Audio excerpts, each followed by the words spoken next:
Fala, filho rico! E você, está sabendo da mais nova do Trump? Pessoal, ele vai taxar o Brasil em 50%. Vai ser o dia D, o dia 1º de agosto. Ele já vinha falado antes que seria 90 dias de prazo para que os países entrassem em contato com ele, negociassem, renegociassem, fizessem alguma coisa e também para que esses países se adequassem. O Brasil procurou por ele? Não. Ao invés de fazer isso, bateu de frente. Se você quer saber mais a respeito do assunto, fique comigo até o final. Irei dar dicas preciosas no final do vídeo para quem é investidor e para quem não é investidor. Eu vou falar direitinho para vocês sobre esse assunto. Está repercutindo de uma forma muito grande na internet. Bom, pessoal, infelizmente, o Trump vai taxar o mundo inteiro praticamente, a economia é muito forte, e ele está fazendo isso para fortalecer ainda mais os Estados Unidos, porque ele não quer que a China ultrapasse os Estados Unidos na economia. E o que está acontecendo? Ele ia taxar os países de 10% a 40%, mas em especial o Brasil em 50%. Por quê? Ele está levando para o lado pessoal. Pessoal, é o seguinte, todos os governos, eles têm seus viés políticos, certo? Beleza. Independente do partido político que você seja, independente do que você faça, independente do partido político que você é, do viés político que você tem que ser político. Político. Então, tem assuntos que você não tem que ficar se intrometendo. Nós temos a opção de ficarmos quietos ou falarmos em determinada situação. Vocês já viram daquele ditado que fala que boca fechada não entra mosca? Então, pouco tempo atrás, o nosso governo começou a criticar o governo americano por conta do ataque que fez em relação ao Irã, daquele problema que estava tendo entre Irã e Israel. Inclusive, tem vídeos aqui no canal que falam a respeito disso. Ele tinha a opção de ficar quieto, mas ele quis falar e ir contra o presidente Trump. Mas ele tinha a opção de ficar quieto, mas quis. Então, pessoal, não é só esse assunto, são vários outros. Então, está tendo um choque de realidade, um choque de conflitos em relação a viés político. Nesse caso, o Trump está levando para o lado pessoal e está taxando o Brasil em 10% a mais que os outros países que ele irá taxar também. E, em contrapartida, o nosso governo quer retaliar os Estados Unidos em relação a essa taxação. Gente, pelo amor de Deus, eu acho que é piada, não é possível. Nem a China quis retaliar os Estados Unidos, ele foi lá e negociou. Ele só falou de uma retaliação lá, mas negociou. Agora o Brasil não, quer, vou retaliar os Estados Unidos. Pelo amor de Deus, não é assim. Bom, então o que acontece? Com esse problema aí da taxação dos Estados Unidos em relação ao Brasil, o dólar vai valorizar e a gente vai perder a exportação. De acordo com alguns bancos e especialistas, estão dizendo que, na melhor das hipóteses, o Brasil vai perder 16% das exportações para os Estados Unidos e isso vai trazer praticamente 160 milhões de brasileiros desempregados. Vai ser um déficit de 7 bilhões de exportação. É um prejuízo muito grande, sem falar nos 160 milhões de brasileiros que ficarão desempregados. Gente, é um absurdo uma coisa dessa. Por conta do quê? De não ser político. A gente tem que ser neutro, tem hora. Então seja neutro, não vamos criar conflito, não vamos criar problema. E outra coisa também, vamos ser a favor do Brasil, né, gente? Não vamos ficar torcendo pro Trump também, ficar taxando o Brasil não, porque isso aí não é legal também, né? Porque quem tá pagando o preço disso são todos os brasileiros. Então vamos ser neutro com relação a esse assunto. Não podemos defender o Trump nesse momento. Gente, foi feita a cagada? Foi feita a cagada. Mas a gente não pode ficar falando que os Estados Unidos está certo em taxar o Brasil, porque que a gente, tá só se dando bem com essa historinha. A gente não pode ficar defendendo o Trump nessas horas. Mas é o que está acontecendo. Em relação a isso, vai gerar muito desemprego, as pessoas vão ficar desempregadas, gerando desemprego gera menos poder de compra, vai ter inflação por conta do dólar alto. Eu vou explicar para vocês aqui em relação ao que vai acontecer com essa inflação mais alta.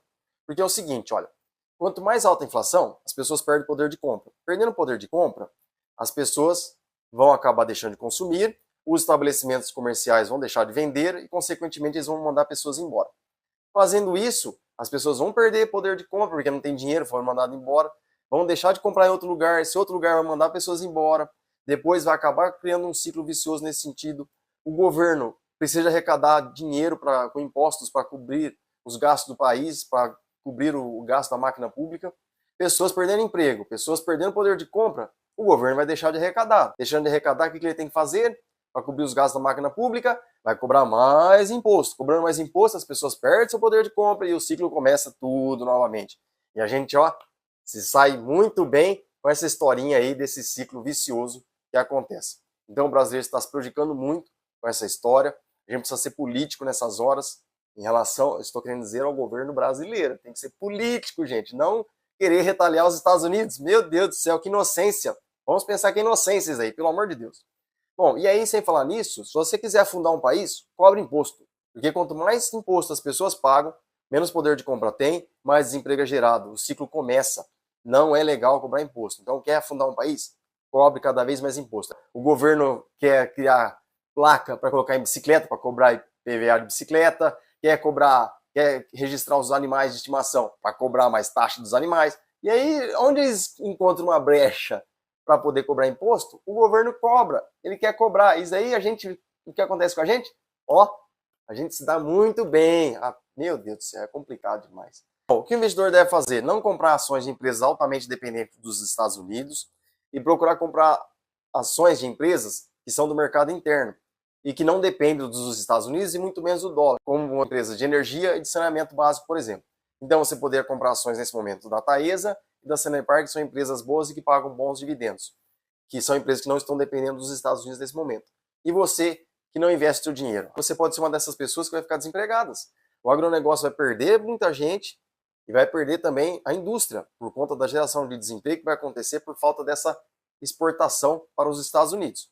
Então você precisa criar um fundo de oportunidade. Tem muitas pessoas na internet que falam de reserva de emergência. Pessoal, se a gente for pensar em lei da atração, não use esse termo, pelo amor de Deus, porque se você pensar em reserva de emergência, você está com foco em problema. E a gente tem que pensar em solução, em melhoria. Então é fundo de oportunidade e jamais reserva de emergência. Pelo amor de Deus, não use esse termo.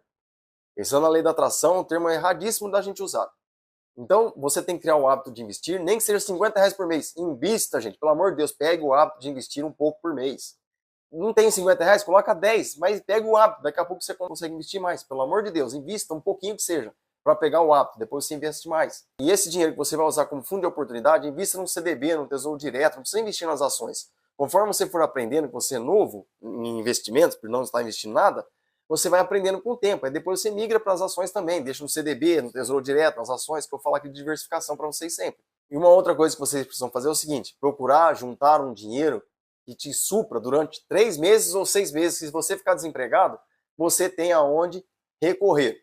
E outra coisa importantíssima é estudar sobre educação financeira. No Brasil é muito precário, é muito complicado esse assunto no Brasil, mas você tem a internet, você tem o YouTube, tem um canal aqui, tem vários outros canais aí, tem, como o Thiago Nigro, o Primo Pobre, o Primo Rico, você pode utilizar. Eu não sou muito a favor do Primo Pobre não, porque pensando na lei da atração, é melhor você andar com quem? Primo Rico ou com o Primo Pobre? Vamos andar com o Primo Rico. Então segue o canal do Thiago Nigro, ele é um bom especialista na área, assiste os vídeos dele lá. Eu recomendo o Thiago Nigro e os meus também. Tem muita gente bacana na internet. Tem muitos vídeos bons no YouTube. Então aproveita. Pessoal, as dicas de hoje são essas. Espero que vocês tenham gostado. Deixe seu comentário aí na descrição do vídeo. Tudo de bom para vocês. Ensine as crianças, passe a informação para frente. Vamos prosperar todo mundo junto. Tudo de bom para vocês. Fiquem com Deus. Até mais. Tchau, tchau.